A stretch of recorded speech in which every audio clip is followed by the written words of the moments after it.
Welcome to our YouTube channel BMS English tutorial home. তো সকলকে অনেক অনেক স্বাগত আমাদের ইউটিউব চ্যানেলের আরও একটি নতুন প্রেজেন্টেশনে।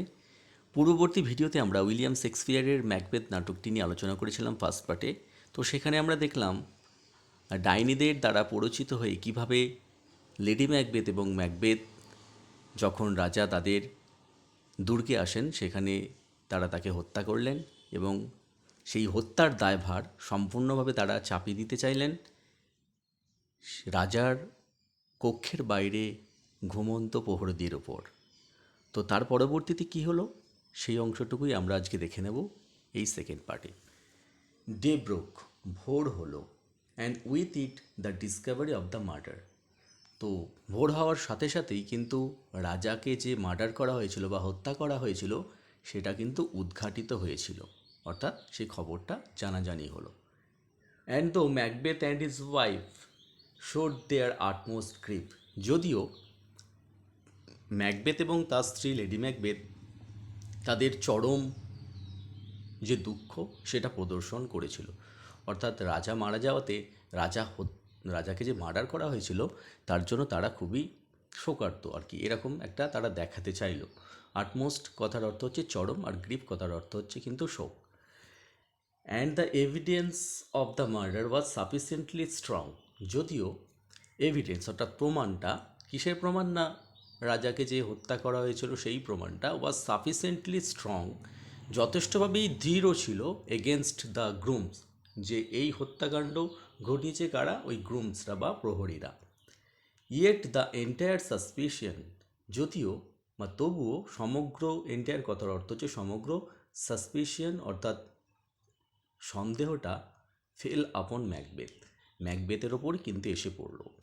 সকলেই কিন্তু এটা মনে মনে ভাবলেন যে এই হত্যাকাণ্ডের পিছনে ম্যাকবেথ জড়িত। Duncan's two sons fled immediately, ডানকনের বা রাজা ডানকান আর কি, তার দুই পুত্র ফ্লিড ইমিডিয়েটলি, তৎক্ষণাৎ তারা পালিয়ে গিয়েছিলেন।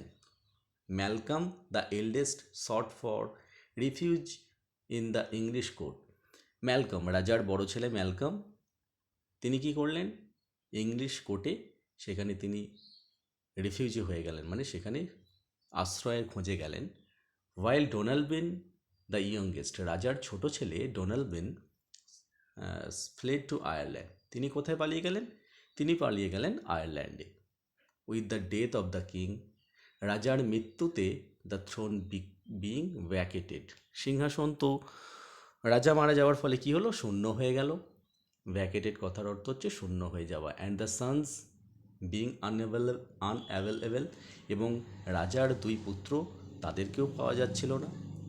Macbeth was the next claimer was crowned the king of Scotland, তো ম্যাকবেথই পরবর্তী সিংহাসন আর কি, স্কটল্যান্ডের সিংহাসনে আহরণ করেন বা রাজার মুকুট পরিধান করে তিনি সিংহাসনে বসেন, অর্থাৎ তিনিই ছিলেন এই সিংহাসনের দাবিদার। যেহেতু তিনি রাজার একটা ক্লোজ রিলেটিভ ছিলেন এবং তিনি একজন জেনারেল এবং তার ভেলার এবং ওয়ার্ড স্কিলও যথেষ্টই ছিল, সেই কারণে তিনি ছিলেন স্কটল্যান্ডের সিংহাসনের দাবিদার। Thus the prediction of the weird sisters was literally accomplished, এভাবেই দ্য প্রেডিকশন অর্থাৎ সেই যে ভবিষ্যৎবাণী অফ দ্য ওয়েরিড সিস্টার, রহস্যময়ী যেই ব্রণেদের অর্থাৎ ডাইনিদের যে ভবিষ্যৎবাণী, ওয়াজ লিটারেরি অ্যাকমপ্লিস, লিটারেরি কথার অর্থ হচ্ছে আক্ষরিক অর্থে, অ্যাকমপ্লিসড অর্থাৎ সম্পূর্ণ হয়েছিল বা সম্পাদিত হয়েছিল, আক্ষরিক অর্থে সেটা তাদের সেই ভবিষ্যৎবাণীটা কিন্তু পূরণ হয়েছিল। নেক্সট প্যারা, ম্যাকবেথ অ্যান্ড হিজ কুইন, অর্থাৎ ম্যাকবেথ যেহেতু রাজা হয়ে গেছিল তাই তার লেডি ম্যাকবেথ তার রানী হয়েছিল। Could not forget the prophecy of the weird sisters, তারা কিন্তু সেই রহস্যময়ী বোনেদের ভবিষ্যৎবাণীর কথা ভুলে যাননি। কি না সেই ভবিষ্যৎবাণীটা কী ছিল, that though Macbeth would be the king, যদিও ম্যাকবেথ রাজা হবে, the children of Banquo and not of Macbeth, তো কে রাজা হবে, ব্যাঙ্কোর পুত্ররা কিন্তু পরবর্তীতে রাজা হবে, ম্যাকবেথ কিন্তু না। Would be the kings after him, অর্থাৎ তারপরে কিন্তু ম্যাকবেথের পুত্ররা রাজা হবে, ম্যাকবেথের পুত্র বলাটা একটু ভুল হলো, ব্যাঙ্কোর পুত্ররা রাজা হবে, ম্যাকবেথ কিন্তু না। The thought that they had defiled their hands with blood by committing regicide. এই চিন্তা ভাবনায় যে তারা অর্থাৎ ম্যাকবেথ এবং লেডি ম্যাকবেথ হ্যাড ডিফ্লাইড তারা কলুষিত করেছিল দেয়ার হ্যান্ডস উইথ ব্লাড, তারা হাতে রক্ত মেখে তাদের হাতকে কলুষিত করেছিল বাই কমিটিং রেজিসাইড অর্থাৎ রাজহত্যা করে। রেজিসাইড কথার অর্থ হচ্ছে রাজহত্যা করে তারা তাদের হাতে রক্ত মেখেছিল। Only to place the posterity of Banquo upon the throne had rankled within them. তো এখানে ব্যাপারটা কি হলো, only the place the posterity of Banquo অর্থাৎ ব্যাঙ্কোর উত্তরসূরিরা upon the throne had rankled with them, তাদেরকে কিন্তু ওখান থেকে সরিয়ে মানসিকভাবে তারা সেটা পীড়া দিত তাদেরকে ওই বিষয়টা যে ম্যাকবেথকে সরিয়ে কিন্তু ব্যাঙ্কোর পুত্ররা স্কটল্যান্ডের রাজা হবে। So Macbeth decided to kill Banquo and his son Fleance. তাই ব্যাঙ্কো স্থির করলো যে তাই ম্যাকবেথ ঠিক করলো যে ব্যাঙ্কোকে এবং তার পুত্রকে তারা হত্যা করবে। তার পুত্রর নাম কি ছিল ব্যাঙ্কোর না Fleance. To nullify the prediction of the weird sisters অর্থাৎ সেই রহস্যময়ী বোনেদের বা ডাইনিদের যে ভবিষ্যৎবাণী সেটাকে তারা রদ করবে তাদেরকে হত্যা করে। To solemnize the kingship a banquet was arranged. তো ব্যবস্থা কি হলো, ওই যেহেতু ম্যাকবেথ রাজত্ব পেয়েছিল সেজন্য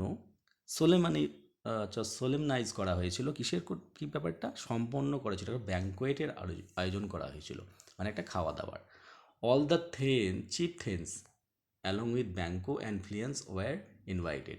সমস্ত জমিদারদের সঙ্গে ব্যাঙ্কোকে এবং ব্যাঙ্কোর পুত্রকেও সেই ভোজে আয়োজন করা, যে ভোজ আয়োজন করা হয়েছিল সেখানে কিন্তু তাদের নিমন্ত্রণ করা হয়েছিল। ম্যাকবেথ অ্যাপয়েন্টেড সাম হায়ার্ড অ্যাসাইন্স। ম্যাকবেথ কিছু ভাড়াটে আর কি হত্যাকারী ভাড়া করেছিল, মানে লাগিয়েছিল আর কি। And beside them on the way Banquo and his son were suppose to pass. এবং তারা সেই পথে অপেক্ষা করছিল যে পথ দিয়ে ব্যাঙ্কো এবং তার পুত্ররা যাতায়াত করবে বা ম্যাকবেথের দুর্গে মানে সিংহাসনে যে অর্থাৎ স্কটল্যান্ডের রাজসভায় যাবে সেই রাস্তায় কিন্তু তারা অপেক্ষা করছিল। The assassins pounced upon them and kill Banquo but Fleance manage to escape.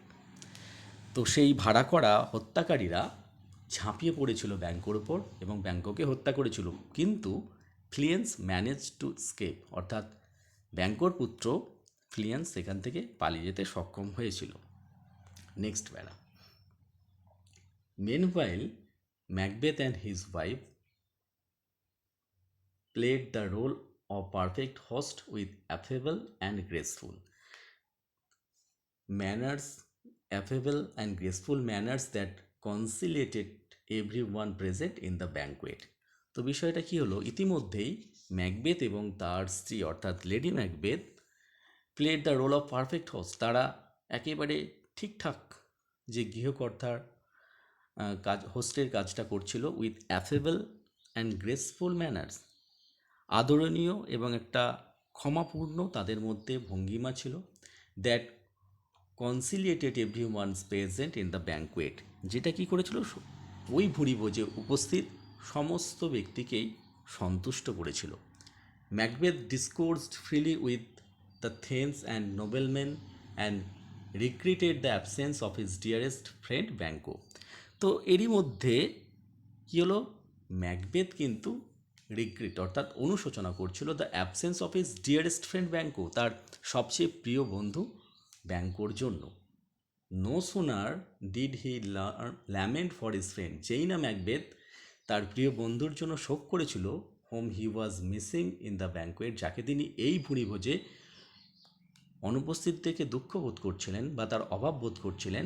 Then Macbeth saw the ghost of Banquo occupying the seat reserve for him.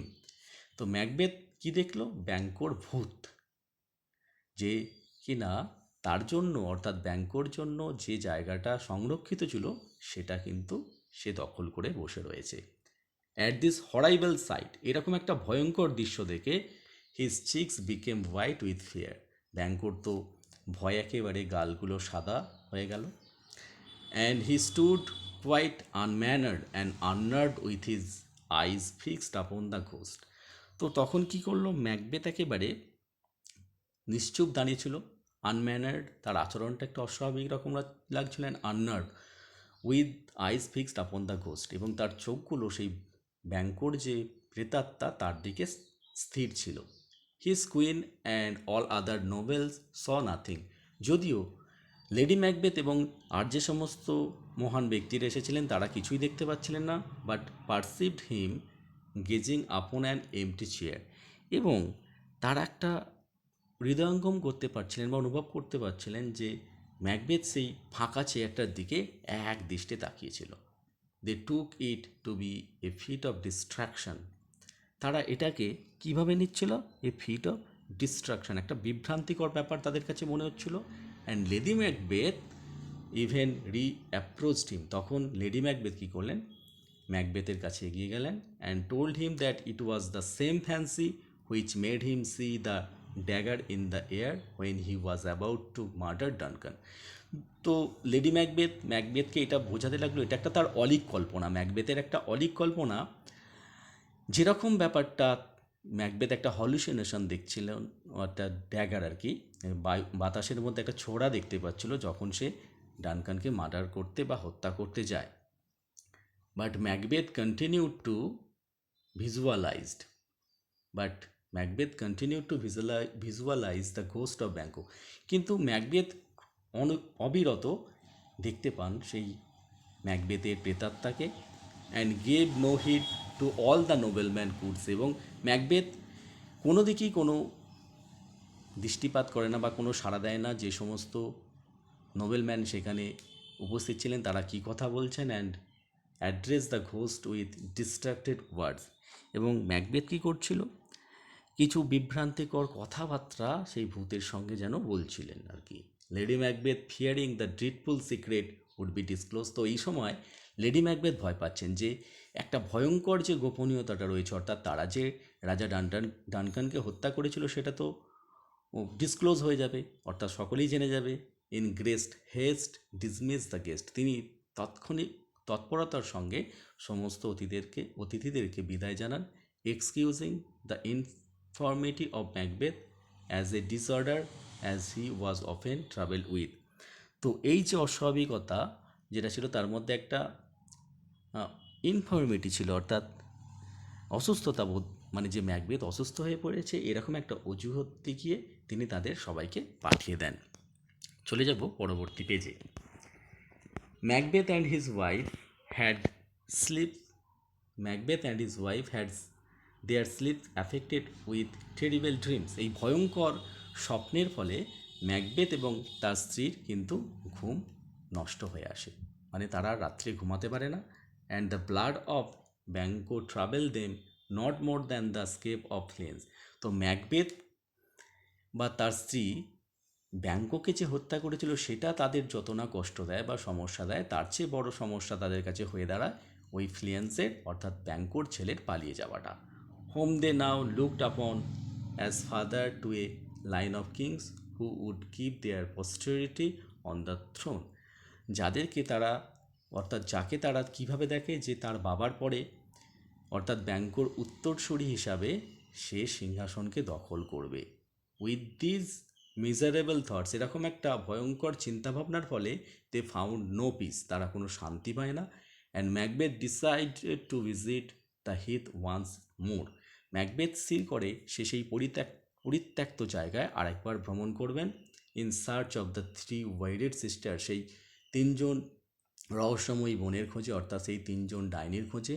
Known his final outcome, তার শেষ ফলাফলটা কী হয় সেটা জানার জন্য। He found them in a cave. Macbeth তাদেরকে কোথায় দেখতে পায়, near the heath. He found them in a cave near the heath where they were engaged in preparing their dreadful charms by which they conjured up infernal spirits to reveal his futility. সে দেখে গিয়ে একটা গুহার কাছে ওই পরিত্যক্ত জমিতে fire দেওয়া এনগেজড, অর্থাৎ সেই সমস্ত আত্মারা কী করে নিযুক্ত থাকেন প্রিপেয়ারিং দেয়ার ডিডফুল চার্মস, তাদের ভয়ঙ্কর যে সমস্ত বিষয়ে তারা নিমগ্ন, by which they conjure up infernal spirit, তারা যে নারকীয় সত্তাগুলিকে তারা জাগরিত করছিল টু রিভিল ইজ ফিউচারিটি, অর্থাৎ তাদের যে ভবিষ্যৎ কী হবে সেটা জানানোর জন্য আর কি।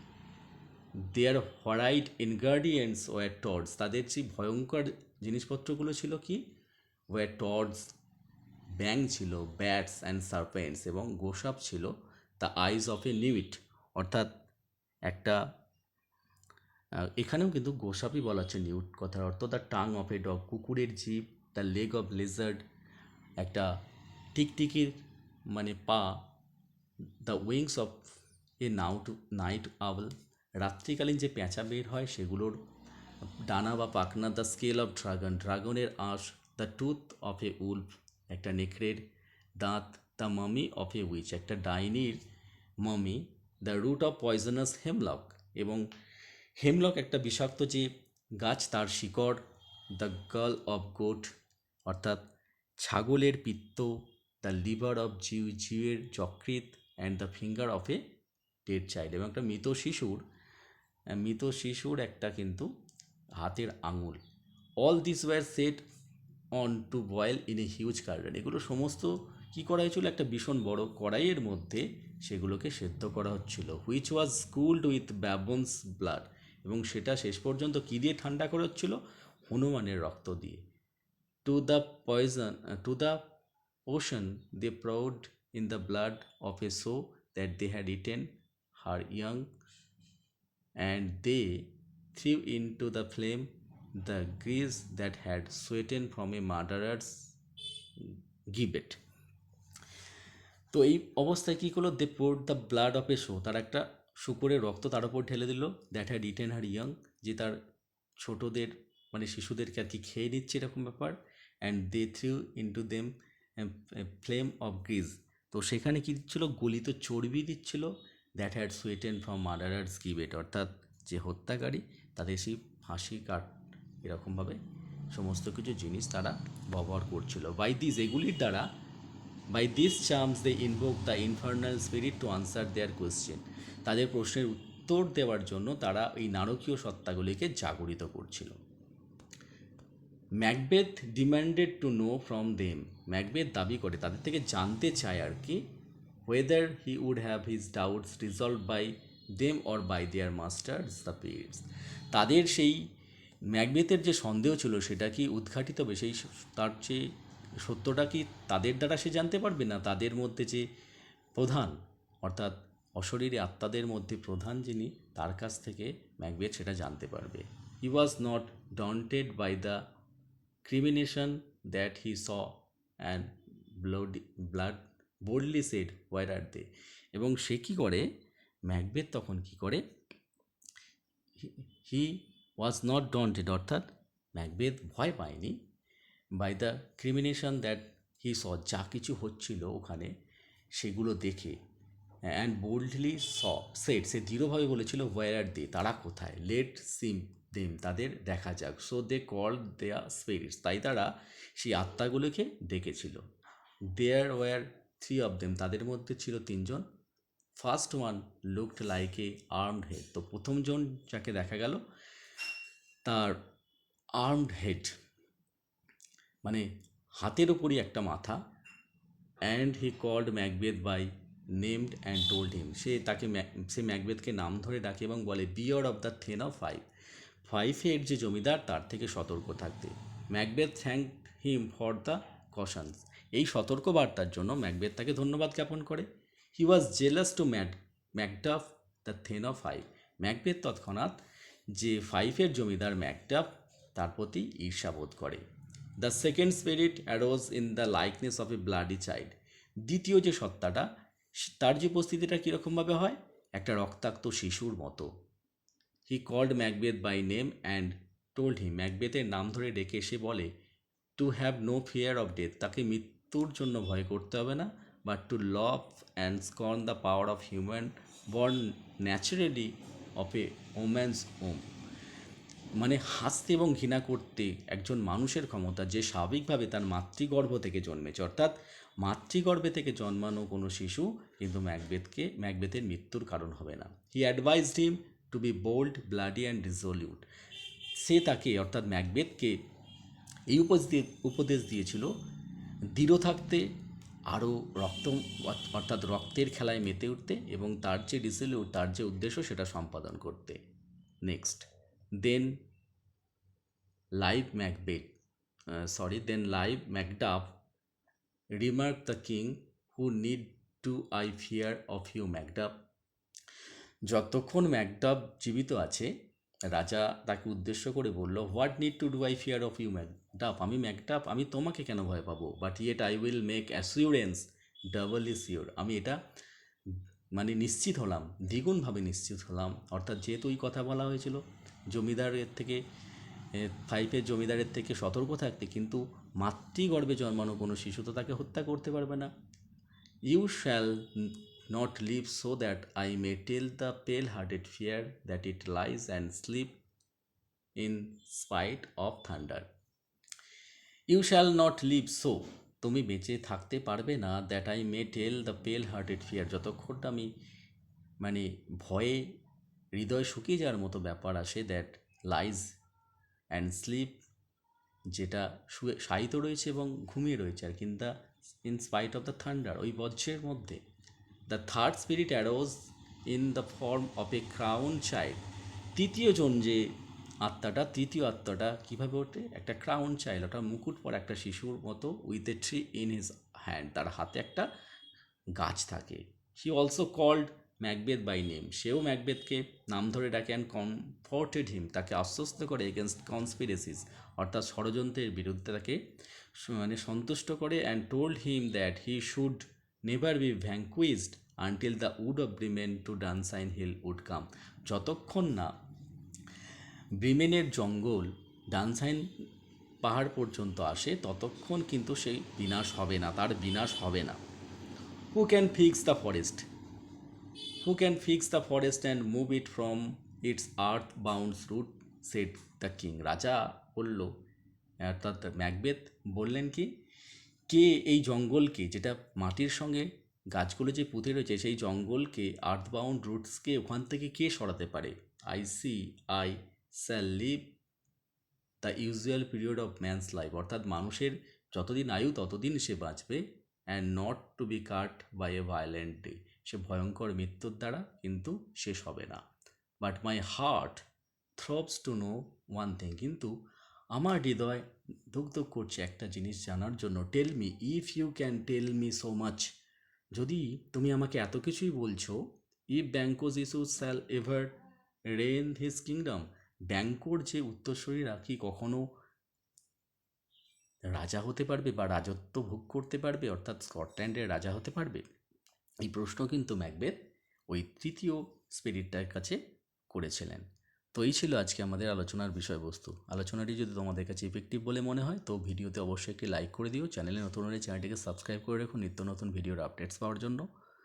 সকলেই ভালো থেকো, সুস্থ থেকো। ভিডিওটি শেষ পর্যন্ত দেখার জন্য সকলকে অসংখ্য ধন্যবাদ।